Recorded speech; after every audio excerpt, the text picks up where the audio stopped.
India is a great country, bursting with youth, beauty and talent. It is the world's largest democracy, home to 815 million voters. So why is it just elected this man, Narendra Modi, an ascetic and authoritarian Hindu nationalist with a decidedly murky record vis-à-vis India's minorities? A man who some say bears responsibility for the massacre of hundreds of Indian Muslims in 2002.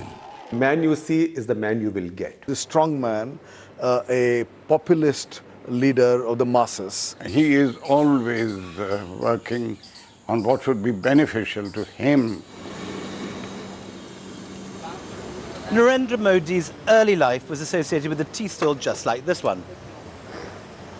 His father, who was from the low-caste Gutchi oil-pressing caste and didn't have much cash to feed 6 hungry mouths, started a chai stall on Vadnagar railway station. And Modi, in the early mornings in his childhood, used to help his dad in the tea stall before crossing the railway tracks to go to school. According to the traditions of his caste, Modi was pushed as a teenager into an arranged marriage. But after a month, he walked out to go on pilgrimage in the Himalayas, and he never came back.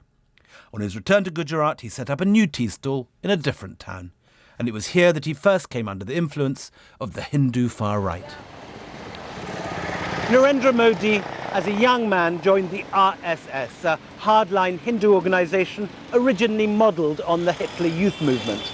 But he moved across to its political wing, the BJP, and in time moved to New Delhi, to the BJP headquarters behind me here, where he lived a very austere life in the party headquarters, changing himself from a regional politician into a national figure.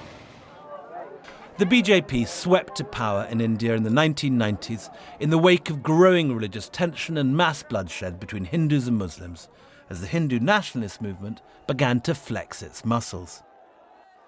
The destruction of the Babri Masjid by a group of Hindu nationalists who'd been whipped into a frenzy by the speeches of BJP leaders shocked the world. 10 years later, Modi had risen through the ranks to become Chief Minister of Gujarat, and it was on his watch that religious violence erupted again.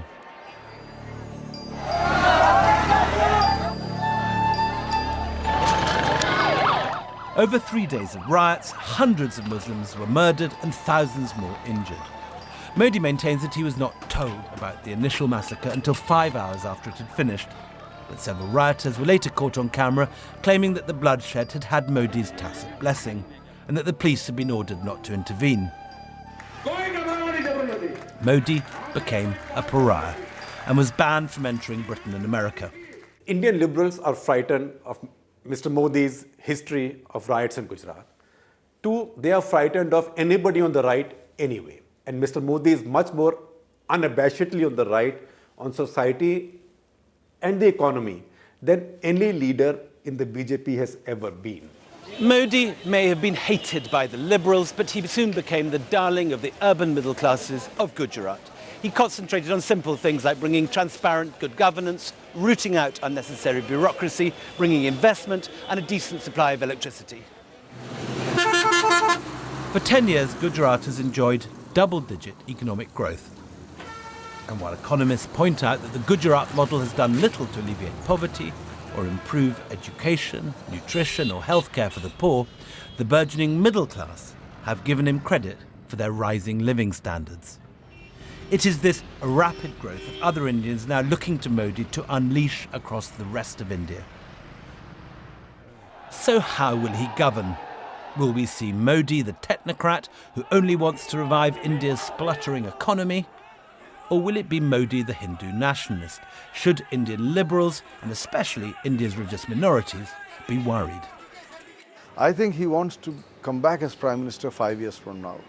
So he will do everything that he possibly can to remain popular 5 years from now, rather than to polarize the country and allow communal tension to grow or scare away investors.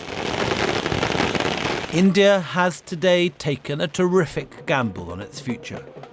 It has voted into power an Indian equivalent of President Putin, effectively choosing to ignore Modi's records on civil liberties and human rights in return for putting in place a decisive and hugely charismatic leader who millions hope will now provide the strong government and effective economic management that this country is craving.